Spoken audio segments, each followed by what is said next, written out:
A peek inside the minds of some of the world's wealthiest leaders. Have you ever wondered how the world's wealthiest tech moguls like Elon Musk, Larry Ellison, and Mark Zuckerberg achieve milestones that seem almost out of reach for the average entrepreneur? Today, we're peeling back the layers of their extraordinary journeys, revealing the pivotal moments and decisions that shape their paths to immense wealth and influence. Why stick around? You'll uncover strategies and insights that could transform the way you think about success and innovation in the tech world. Elon Musk.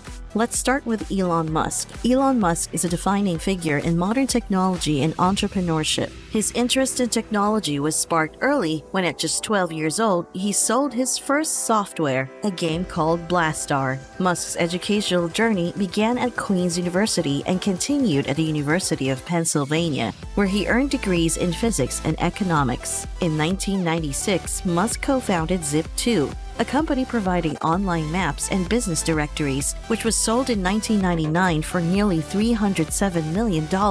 This early success provided the capital for his next venture, X.com, an online payment system that evolved into PayPal and was acquired by eBay in 2002 for $1.5 billion.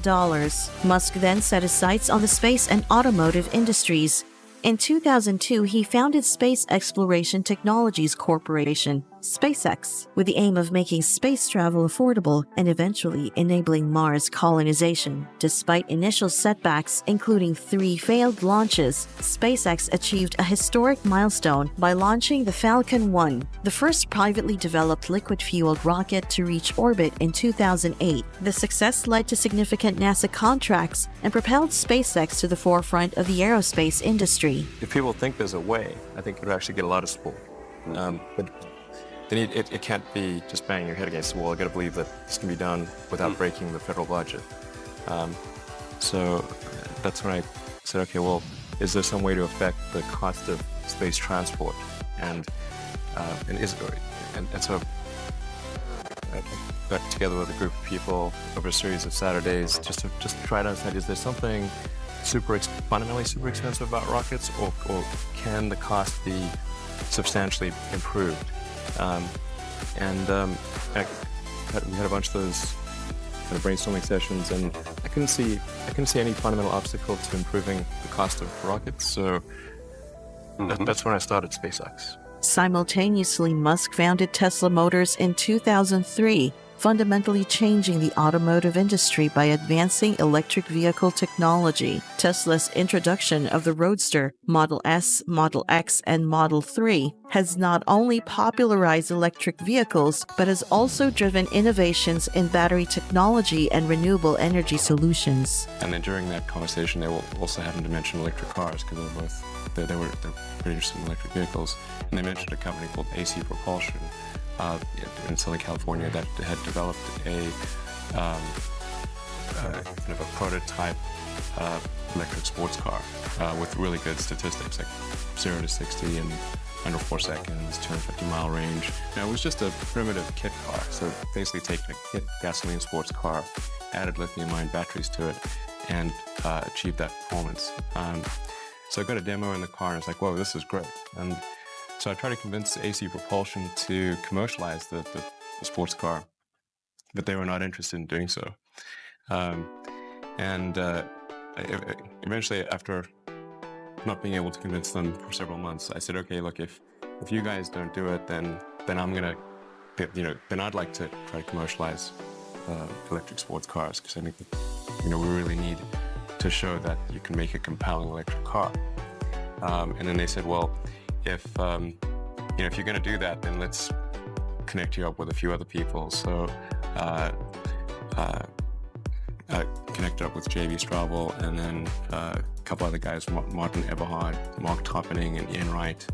And we created Tesla Motors. 2008 marked a critical year for Musk as both Tesla and SpaceX faced severe financial crises. The collapse of financial markets made it difficult for Tesla to find funding, and SpaceX had just enough cash for one final launch after 3 failures. Musk described this period as the worst year of my life, as he was forced to invest personal funds to keep his companies afloat. The successful 4th launch of Falcon 1 saved SpaceX from bankruptcy and secured a crucial contract with NASA. Tesla almost went bankrupt. We closed our financing round 6 p.m. Christmas Eve, 2008. It was the last hour of the last day that it was possible.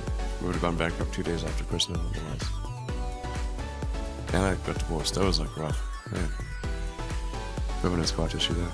Well, it poses a question, or maybe you just answer the question of why is no one else doing these things?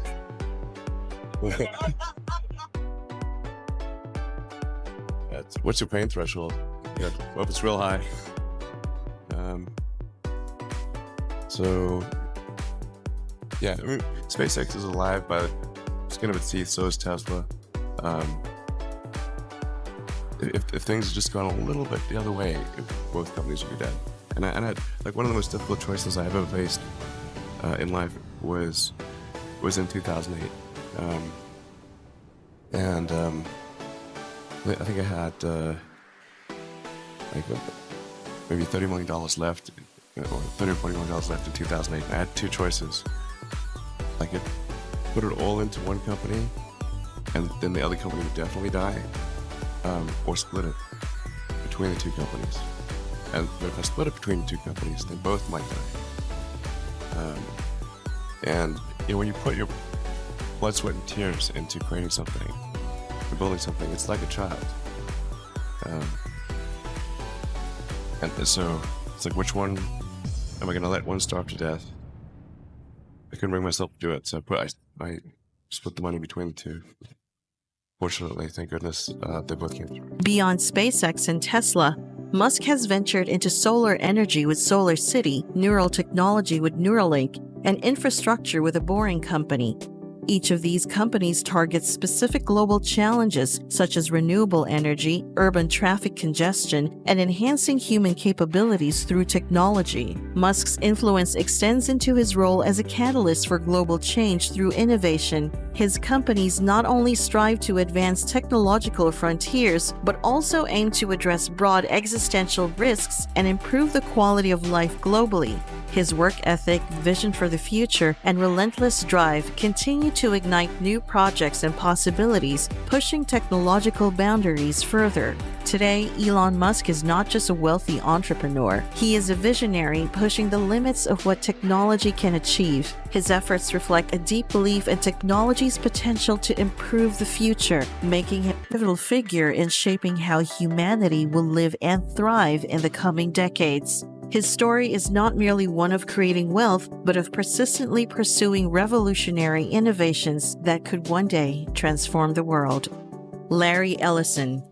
Larry Ellison, co-founder of Oracle Corporation, stands as one of the most influential figures in the tech industry. Born in New York City in 1944 and raised in Chicago by his adoptive parents, Ellison's early life was far from the technological empire he would one day build. He attended the University of Illinois, but dropped out following his sophomore year after the death of his adoptive mother. Ellison later enrolled at the University of Chicago, but left after only one semester. It was here, however, that he was first introduced to computer design, sparking a passion that would define his career. In 1977, Ellison and two of his colleagues founded Software Development Laboratories, SDL, which was later renamed Oracle, after the flagship product that they were developing, a commercial relational database. Oracle was one of the first companies to capitalize on the potential of relational database management systems, and it grew rapidly with the rise of enterprise computing. Ellison's work ethic is legendary. He is known for his competitive spirit and relentless drive, traits that have pushed Oracle to innovate continuously and aggressively pursue growth through strategic acquisitions. Under his leadership, Oracle transformed from a database software company into a fully integrated enterprise solutions company, offering everything from hardware to software and cloud services. Ellison often worked long hours and demanded the same dedication from his employees, driving the company forward with an intense focus on results and efficiency. I searched, but I just could not find a software engineering job that I loved as much as I loved sailing. So I tried to create one. I put together a plan to start my own company. That way I could completely control my work environment. I would hire the most talented programmers I knew, and we would all work together on the most interesting and challenging software projects. My goal was to create the perfect job for me, a job I truly loved. I never expected the company to grow beyond 50 people. So maybe I really did lack ambition or vision back then. I don't know. It was a long time ago, and I was very young. Anyway, today Oracle employs around 150,000 people. But when I started, it was not my intention to build a big company. What happened? Well, at first, we did exactly what we set out to do. Hired the most talented software engineers in Silicon Valley. We assembled an all-star team of gifted programmers who were among the best in the world at what they did. That team, plus one crazy idea. Oracle's journey was not without its challenges. In its early years, the company faced significant financial instability and came close to bankruptcy several times. One of the most critical moments came in the early 1990s, when Oracle nearly collapsed under the weight of its own aggressive expansion, experiencing accounting issues and a subsequent drop in customer and investor confidence. Ellison responded by reconstructing the company, overhauling its management team, and focusing on building a more sustainable business model. Another challenge was adapting to the rapidly changing tech landscape, particularly the shift towards cloud computing. Ellison initially dismissed the cloud as a fad, but later directed Oracle's pivot to become a significant player in the cloud services sector. This strategic shift was crucial, as it allowed Oracle to remain relevant in a market increasingly dominated by newer companies like Salesforce and Amazon. Ellison's dedication to overcoming obstacles is perhaps best exemplified by his pursuit of the America's Cup. His passion for yachting led him to invest in and lead the Oracle Team USA to a dramatic come-from-behind victory in 2013, underscoring his commitment to excellence and winning, regardless of the arena. This victory, achieved after facing several setbacks and failures in earlier competitions, highlights how Ellison's resilience transforms potential defeats into celebrated triumphs. Not so much by the pursuit of success, but by the fear of failure. But again, unless failure gets very close and very nearby, that fear doesn't reach profound levels. But it drives us. It drives me. It drives me to work very hard. It drives me to make sure that my life is orderly, that I'm in control of my company, or in control of the airplane or boat or what have you, so that I'm not at risk of failure. And whenever I feel even remotely close to being at risk of failure, I can't stop working. Today, Larry Ellison remains a titan of the tech industry, known not just for his wealth, but for his visionary leadership and relentless pursuit of innovation. His journey from college dropout to tech mogul is a testament to his fierce work ethic, competitive nature, and ability to navigate through immense difficulties. Ellison's legacy is not only Oracle's vast impact on technology, but also his profound influence on the culture of Silicon Valley and the competitive strategies adopted by tech companies worldwide. Mark Zuckerberg, the founder of Facebook, now known as Meta Platforms Incorporated, is one of the most recognizable figures in the tech world today. Zuckerberg demonstrated an affinity for programming at an early age. By middle school, he was already developing software, including a program called ZuckNet that allowed computers within his household and his father's dental office to communicate. Zuckerberg's prowess led him to Harvard University, where he studied computer science and psychology. In 2004, from his college dormitory, Zuckerberg launched the Facebook, originally designed as a social networking site for Harvard students. The platform quickly expanded to other universities, then to high schools, and eventually to the general public. By the end of 2004, Facebook had 1 million users, marking the beginning of its expansive growth. Zuckerberg's work ethic is characterized by a relentless pursuit of a connected world.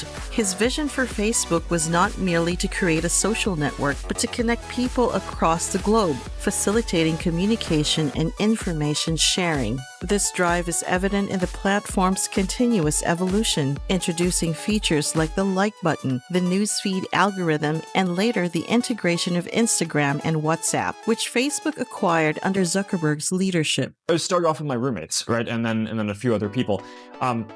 It occurred to me that building a company was the best way to align a group of people towards building something great, right? And it's really just it's a good organizational structure where you can really reward people if they're building something that's good. You can work with partners and reward them if the products that you're developing work well.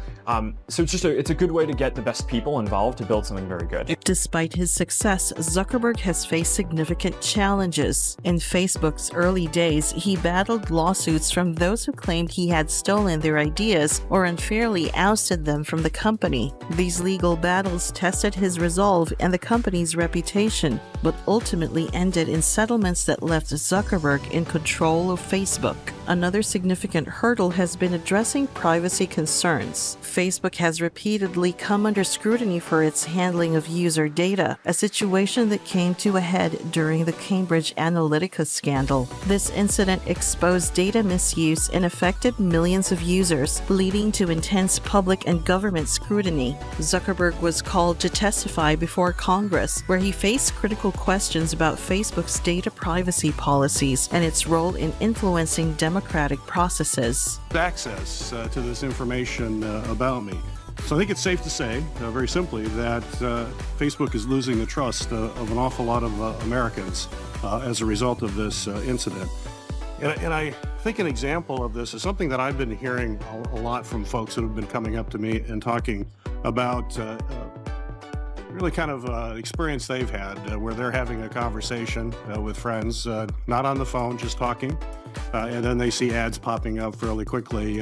The rapid growth of Facebook also presented technical and ethical challenges, particularly in content moderation. The platform has been criticized for both under and over-censoring content, with accusations of political bias complicating the public discourse. Managing the balance between protecting freedom of expression and preventing harm has been a persistent and evolving challenge for Zuckerberg and his team. Today, Zuckerberg continues to lead Meta Platforms with an ambitious agenda that includes building the metaverse, an integrated virtual environment that he envisions as the future of social interaction. His journey from a college student to one of the most influential tech entrepreneurs reflect his dedication to innovation, resilience in the face of adversity, and a work ethic that drives continuous growth and adaptation in an ever-changing digital landscape. As we wrap up our journey through the lives of Elon Musk, Larry Ellison, and Mark Zuckerberg, it's clear that resilience, innovation, and vision are key to their monumental success. Each story highlights the relentless pursuit of groundbreaking ideas that have not only transformed industries, but also the way we live. Thank you for watching, and don't forget to like, subscribe, and share your thoughts in the comments below. Stay tuned for more inspiring stories.